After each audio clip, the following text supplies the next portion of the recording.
آج جب ہم یہ بات کر رہے ہیں تو کوئی 80 دن ہو چکے ہیں اسے، اور یہ اسرائیل کی سب سے طویل ترین جنگ بن چکی ہے جو اسرائیل کو لڑنی پڑی ہے، اور غزہ کے چھوٹے سے محاذ کے اوپر جو پورے اسرائیل کا 3% بھی نہیں بنتا، اس سے بھی کم ہے، یہ 2%، 2 کچھ فیصد جو ہے رقبہ اس کا بنتا ہے۔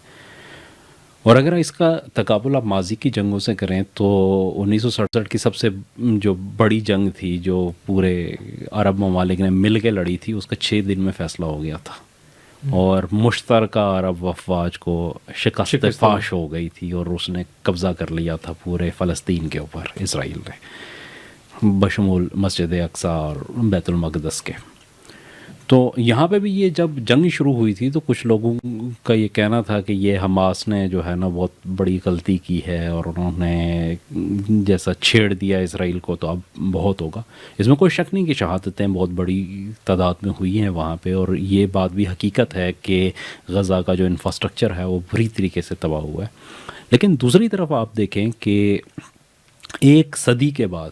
مطلب 1917-18 سے جب یہودیوں نے اس سرزمین کے اوپر اپنے قدم جمانے شروع کیے تھے، تو پوری 1 صدی کے بعد جو ہے یہ پہلا موقع ہے کہ جب ان کے تینوں جو بڑی جو ہے نا ان کی ایڈوانٹیجز حاصل تھے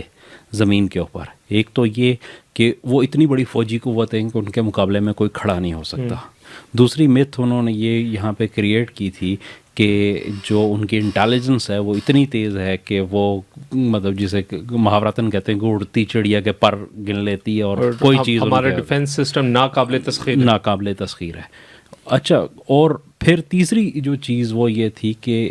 یہودیوں کو پوری دنیا میں اور خصوصاً جو مغربی ممالک ہیں اس میں غیر مشروط حمایت حاصل ہے۔ تو تینوں محاذ پہ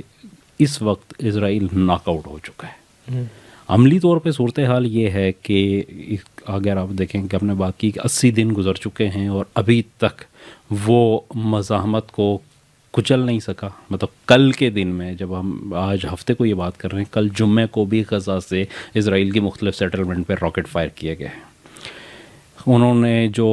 ابو عبیدہ ہیں القسام کے ترجمان، انہوں نے 2 دن پہلے اپنی اس میں بتایا تھا کہ 826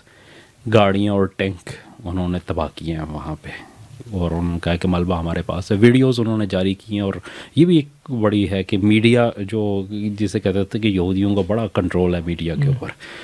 اس کو اس طریقے سے انہوں نے استعمال کیا کہ رائے عامہ حماس کے حق میں یا فلسطینیوں کے حق میں بن گئی۔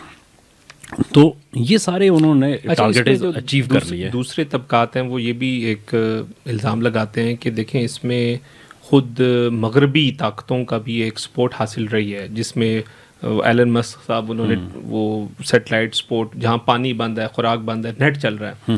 اچھا، اس کا ایک یہ بھی آ رہا ہے کہ جو ویڈیوز اور جو اتنی بڑی جسے ہم بربریت کر رہے ہیں کہ وہ جو عوام الناس میں پھیل رہی ہے، اس سے بڑا اسلامی ملکوں میں ایک ریئیکشن پیدا ہو رہا ہے۔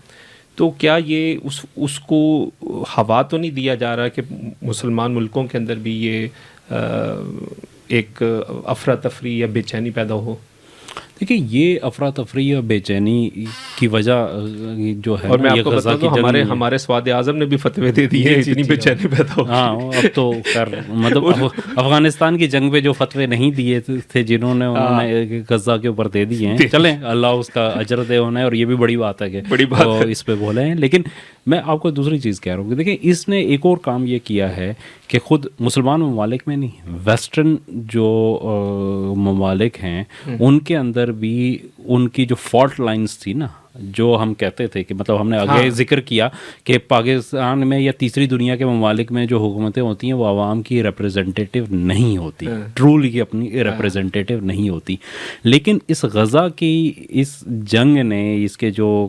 3 مہینے گزرے ہیں، اس نے یہ ثابت کیا ہے کہ جو مغربی حکومتیں ہیں وہ بھی اپنی عوام کی ٹرو ریپرزنٹیٹیو نہیں ہیں، ان کے چہرے بے نقاب ہوئے ہیں وہاں پہ۔ تو اگر یہ مسلم ممالک کے اندر اس کا ایک ریئیکشن ہے لوگوں کے اندر, تو یہ ویسٹ میں بھی اتنا ہی بڑا ریئیکشن ہے. اور اس نے پورے سسٹم کو, مطلب وہ دیکھیں نا, وہ چاہے این جی اوز ہوں, چاہے وہ یونائٹڈ نیشن ہو, چاہے وہ انٹرنیشنل پیس کیپرز ہوں, جو بھی ادارے تھے, جو بھی سسٹم تھا, جو بھی اینٹی جینوسائڈ لاز تھے, ان سب کو ایک دفعہ بے نقاب کر کے رکھ دیا ہے دنیا کے اندر. اور سب لوگوں کے سامنے ہوا, کیمرے کی موجودگی میں یہ سب کچھ ہوا. تو اس کا صرف غزہ کی حد تک نہیں ہے. ظاہر ہے کہ کچھ چیزیں ایسا نہیں ہوتا کہ جو ہے اس کا جو نتیجہ ہے وہ فوری طور پہ باہر نہیں نکلتا, لیکن یہ جو صورتحال آج پیدا ہو گئی ہے, اس نے کسی نہ کسی منطقی انجام تک ضرور پہنچنا ہے. جیسے کہ اگر آپ دیکھ لیں کہ جو پہلی جنگ عظیم تھی, اس نے بیسیکلی جو کلونیل طاقتیں تھیں ان سب کو ہلا کے رکھ دیا تھا, لیکن اس کا نتیجہ نکلتے ہوئے تو بہت عرصہ گزرا ہو, سالوں لگ جاتے ہیں. تو یہاں پہ بھی ایسا ہے کہ جو سسٹم 1.5 صدی کے اندر جا کے بنایا ہے, تو وہ ایسا نہیں ہے کہ 3 مہینے میں اس کا فیصلہ ہو جائے. لیکن یہ ہے کہ بظاہر ایسا لگ رہا ہے کہ جو صہیونی ریاست قائم ہوئی تھی اس کے زوال کا یہاں سے آغاز ہو گیا ہے.